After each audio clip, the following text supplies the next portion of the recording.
Hi everyone, আসসালামু আলাইকুম। কেমন আছেন সবাই? আশা রাখছি সবাই ভালো আছেন। আলহামদুলিল্লাহ আমরা অনেক বেশি ভালো আছি।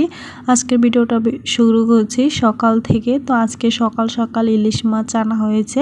তো বড় বড় সাইজের ইলিশ মাছ আনা হয়েছে। তো একটা 1.5 কেজির উপরে হবে এরকম সাইজ ছিল।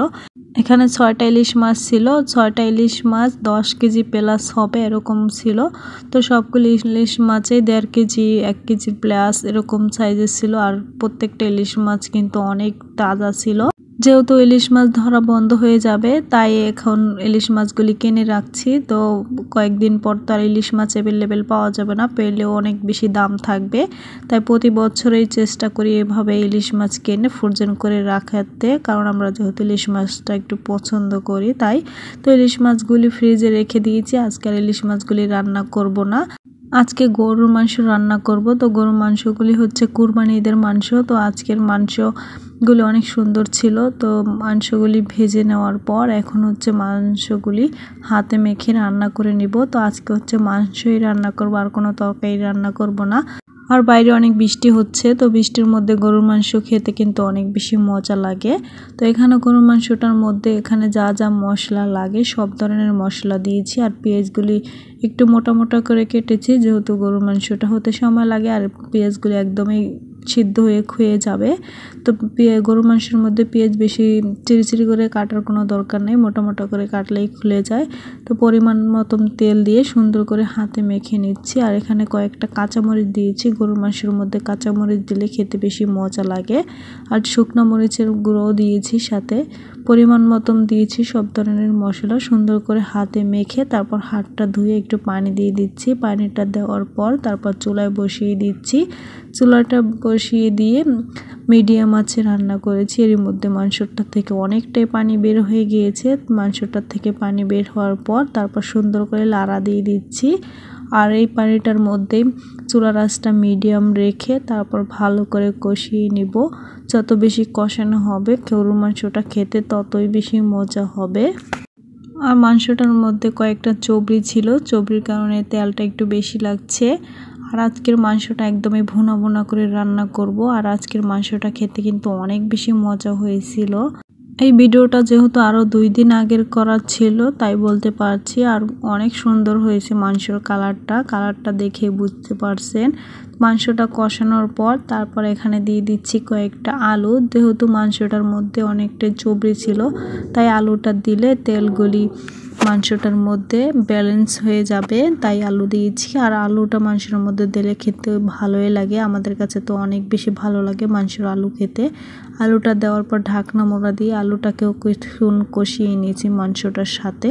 তারপর হচ্ছে মাংসটা সিদ্ধ হতে যেরকম পানি লাগবো ওরকম পানি দিয়েছি। আর বেশি একটা ঝোল যেহেতু রাখবো না তাই এখন পানিটাও দিয়েছি পরিমাণ মতো। পানিটা দেওয়ার পর তারপর হাই হিটে চুলাটা বাড়ায় দিয়েছি। পানিটা যখন বলক চলে আসবে তখন একদমই চুলার আঁচটা লো করে দিব, তারপরে মাংসটা হয়ে যাবে। তো দুপুরে রান্না করা শেষ, আর দুপুরে কিছু রান্না করি নাই। রান্না করার পর বাকি কাজ সেরে নিয়েছি, তারপর দুপুরের খাবারটা খেয়ে নিয়েছি। আজকে হচ্ছে সন্ধ্যায় চিকেন বানাবো, তাই এখানে হচ্ছে চিকেনগুলি মেরিনেট করে নিচ্ছি বিকালবেলায়। তো বিকালবেলায় এখানে চিকেনগুলি একদম কিউব করে কেটে নিয়েছি। তারপর দিয়েছি এখানে লাইট সয়া সস 2 টেবিল চামচ, 1 টেবিল চামচ আদা রসুন বাটা, পরিমাণ মতন লবণ, আর 1 টেবিল চামচ দিয়েছি শুকনো মরিচের গুঁড়ো দিয়ে সুন্দর করে হাত দিয়ে মেখে নিচ্ছি। তো হাত দিয়ে মেখে নিয়ে তারপর রেখে দিব।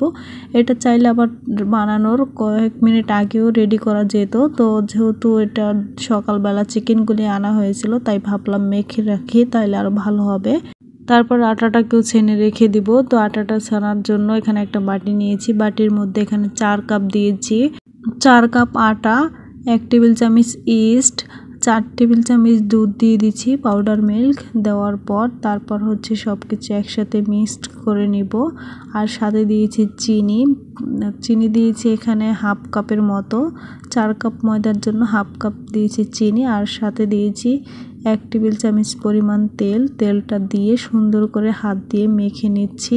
হাত দিয়ে মেখে নেওয়ার পর তারপর কুসুম গরম পানি দিয়ে দিচ্ছি।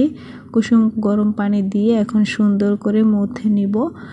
রুটি বেলা হয় যেভাবে ওর সেম ওই প্রকারভাবেই আটাটা ছেনে নিচ্ছি। আটাটা ছানার পর তারপর সুন্দর করে এখন একটা গোল শেপ করে নেব।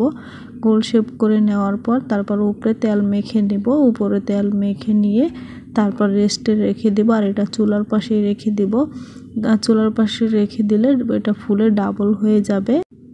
তারপরে হচ্ছে সন্ধ্যার পরে এখন হচ্ছে চিকেনগুলি ভেজে নিব। প্রথমে চিকেনগুলি ভেজে নেওয়ার জন্য এখানে একটা কড়াই বসিয়ে দিয়েছি। কড়াইয়ের মধ্যে পরিমাণ মতন তেল দিয়েছি। তেলটা দেওয়ার পর তারপর চিকেনগুলি দিয়ে দিচ্ছি। চিকেনগুলি দেওয়ার পর এখন সুন্দর করে ভেজে নিই। চিকেনটাকে দিয়ে চুলার আঁচটা মিডিয়ামে রেখেছি। তো এখানে চাইলে অনেক ধরনের সবজি অ্যাড করা যেত, তো আমরা বেশি সবজি অ্যাড করব না, কারণ আমরা সবজি পছন্দ করি না কেউ। তাই এখানে শুধু পেঁয়াজ দিয়ে তারপর নামায় নিয়েছি। চিকেনটা হয়ে গিয়েছে। চিকেনটা হয়ে যাওয়ার পর তারপর এখানে দিয়ে দিচ্ছি মেরো মিক্স। তো এখানে যে পরিমাণ চিকেন ছিল তো ওই পরিমাণে এখানে মেরো মিক্সটা দিয়েছি। চেষ্টা করবেন মেরো মিক্সটা একটু বেশি দেওয়ার। মেরো মিক্সটা যত বেশি দিবে খেতে ততটাই মজা লাগবে।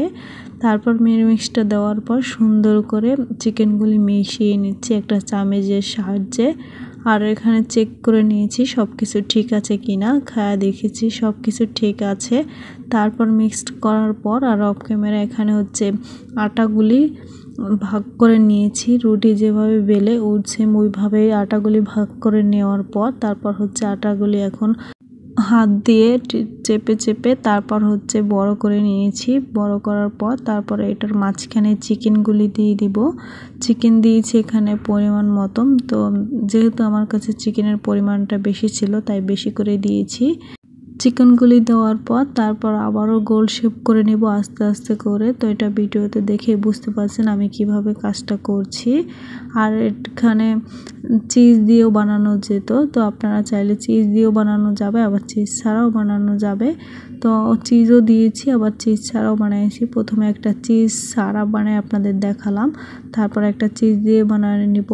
তো এই যে দেখতে পাচ্ছেন খুবই ইজি, অল্প সময়ের মধ্যে হয়ে গিয়েছে। তো এখন শুধু একটা চিজ দিয়ে বানিয়ে দিচ্ছি। তো চিজ দিয়েও সেম একই উপকরণ দিয়েছি, শুধু এটার মধ্যে চিজ দিয়েছি। একইভাবেই কাজটা করে নিচ্ছি। আর এই চিকেন বনগুলি খেতে অনেক বেশি মজা লাগে। তো যারা এখনও বাসায় তৈরি করে খান নাই তারা খেয়ে দেখতে পারেন। আশা রাখছি আপনাদের কাছে অনেক বেশি ভালো লাগবে।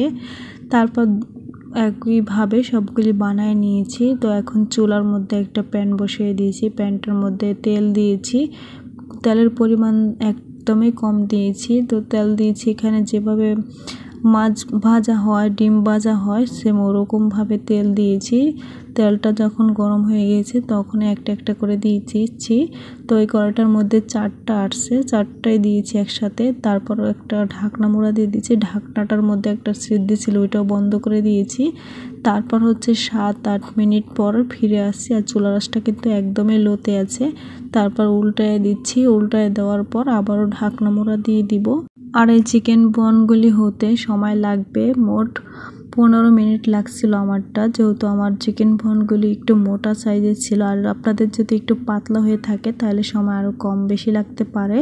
তো আমার 15 মিনিট লাগছিল।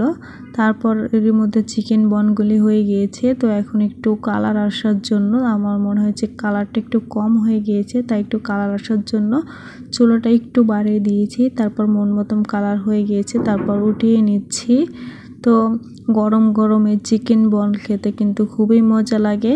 আর এটা পিৎজার মতোই টেস্ট। আর একটা ভেঙে দেখায় দিচ্ছি, দেখুন মাশাআল্লাহ খুবই সুন্দর হয়েছিল কালার, আর খেতে তো অসাধারণ হয়েছিল। এটা স্বাদ পিৎজার মতোই লাগছিল। তো রেসিপি ভালো লাগলে আমার চ্যানেলটা সাবস্ক্রাইব করে আমার পাশে থেকে যাবেন। আজকের মতো ভিডিওটা এখানে বিদায় নিয়ে নিচ্ছি। আল্লাহ হাফেজ।